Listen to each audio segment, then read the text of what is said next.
Les amis, les Américains, les Occidentaux, les pays otaniens sont inquiets de la visite du ministre de la Défense russe, Sergueï Shoigu, en Corée du Nord. Comme vous le savez, le ministre de la Défense russe, bien évidemment, a fait une visite rare en Corée du Nord. Le secrétaire d'État américain, Anthony Blinken, a déclaré que les États-Unis pensaient que le ministre russe de la Défense non seulement se trouve en Corée du Nord pour s'assurer des livraisons d'armes nécessaires à l'invasion de l'Ukraine qui s'enlise. Et oui, les Américains, les Occidentaux sont très inquiets de la visite du ministre de la Défense russe, Sergueï Shoigu, en Corée du Nord. Ils ont peur des missiles coréens. Et oui, comme vous le savez, lorsque le dirigeant nord-coréen Kim Jong-un fabriquait ses missiles, il les a fabriqués contre, bien évidemment, les Américains. Donc, ils s'inquiètent si les Coréens donnent ces missiles à la Russie pour les utiliser en Ukraine, c'est que on ne parlera plus d'Ukraine. Même moi qui suis là, je ne pourrai plus vous parler d'Ukraine parce que tout simplement, l'Ukraine n'existera plus. Et oui, vous n'êtes pas sans savoir que les missiles nord-coréens ont été conçus spécialement pour les Américains.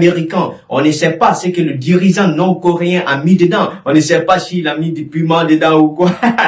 Je rigole, mais ce qui est sûr, c'est que le dirigeant nord-coréen, lorsqu'il fabriquait ces armes-là, c'est spécialement contre les impérialistes américains, les impérialistes occidentaux. Donc les Américains sont très inquiets. Si jamais la Corée du Nord arrive à donner une partie de ses armes à la Russie pour les utiliser en Ukraine, croyez-moi, on ne parlera plus d'Ukraine parce que les missiles coréens ne respectent même pas ce qu'ils appellent le droit humanitaire. Au moins, quand la Russie fabrique les armes, elle laisse un peu une partie de droit humanitaire, une partie un peu pour sauver des vies un peu à côté. Mais les dirigeants coréens, notamment le dirigeant nord-coréen, ne rigolent pas avec ces armes. Ces armes sont spécialement conçus pour détruire leur adversaire principal qui est aujourd'hui les États-Unis. Donc, qu'est-ce que Anthony Blinken dit? Il dit qu'il doute fort que le ministre de la Défense russe, Sergueï Shoigu, le valeureux ministre,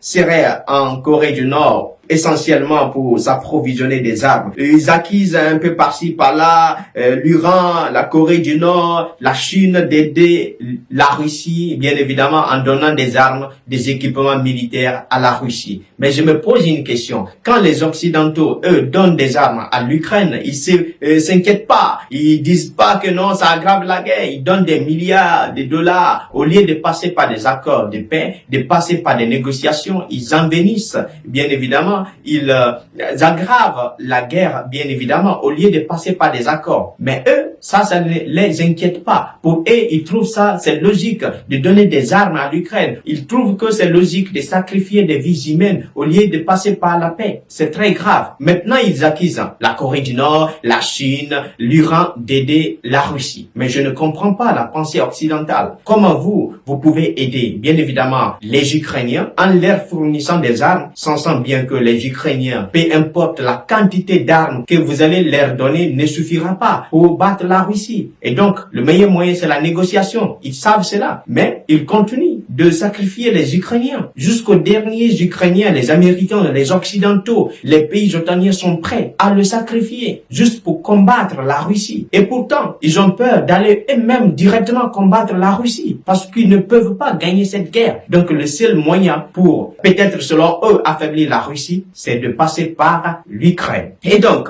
les Américains sont très inquiets. Ils prennent cela très au sérieux, la visite du ministre de la Défense russe. Et oui, ils s'inquiètent des missiles nord-coréens. Je le dis bien, les missiles nord-coréens sont très redoutables. Ce sont des armes qui ont été conçues, des missiles conçus spécialement pour les Américains. Et donc, il n'y a aucune partie d'humanisme dans la fabrication de ces missiles parce que le dirigeant nord-coréen lui-même, il savait que ces missiles-là, le jour que l'impérialiste occidental, le jour que l'impérialiste américain va oser nous attaquer, ça sera ces armes que nous allons utiliser. Donc ces armes nord-coréennes sont là uniquement pour ça. Et donc, si jamais par mégarde, par malchance, la Russie, bien évidemment, utilise ses armes en Ukraine, ça c'est bien qu'on ne parlera plus d'Ukraine, ça c'est bien qu'on ne fera plus d'émissions sur l'Ukraine parce que les missiles nord-coréens sont très dangereux, très redoutables. Donc c'est une situation qui inquiète les Américains, qui inquiète les Occidentaux, les pays jotaniens. Et pourtant, ce sont eux qui aggravent la guerre en Ukraine. On l'a dit dans plusieurs de nos émissions, il faut qu'ils arrêtent de donner des armes, bien évidemment, à l'Ukraine. Il faut qu'ils arrêtent d'enflammer, bien évidemment, d'envenimer cette guerre. Mais ils pensent que c'est en donnant des armes à l'Ukraine, ils pensent qu'en donnant des munitions, je sais pas, des SAR, qu'ils vont pouvoir, bien évidemment, sauver la vie des Ukrainiens. Non. La preuve est que depuis le début de cette guerre, cela n'a pas mis fin à la guerre. Tout au contraire, ça aggrave, bien évidemment, la guerre. Au début, ils avaient dit qu'ils vont pas livrer des SAR, d'avions, etc. Mais si vous avez bien analysé la situation, au fur et à mesure que le temps s'écoule, ils continuent de donner des armes qu'ils ne voulaient pas donner au départ. Au départ, ils ont condamné les armes à sous-munitions. Tout récemment, les Américains ont fourni ces armes à l'Ukraine, des armes qui sont condamnées même par plusieurs organisations internationales. Et au départ de la guerre, ils avaient même peur de donner des SAR à l'Ukraine, si vous vous rappelez. Mais aujourd'hui, ils ont donné des SAR. Ils continuent de donner. Malheureusement, leurs SAR sont de mauvaise qualité. La Russie continue de les déchirer. Essentiellement les SAR français, qui sont de mauvaise qualité, les plastiques que nos amis français appellent des SAR, je sais pas, Léopard ou quoi. La Russie les a déchirés sur le terrain ukrainien. La Russie a déchiré les SAR Léopard, les SAR Abrams, les SAR Challenger, je sais pas quoi, les SAR britanniques, les SAR américains. La Russie les a détruits. Maintenant, ils continuent de donner des armes à sous-munitions, des armes, tout ce qui est interdit, au fait, ils continuent de faire ça. Et pourtant, ça ne met pas fin à la guerre. Par contre, ça détruit la vie des Ukrainiens. Ce sont des Ukrainiens qui perdent. Nous, c'est ce que nous dénonçons. Mais quand on parle, ils disent que nous sommes des influenceurs pro-russes, que nous sommes des journalistes de propagande, etc.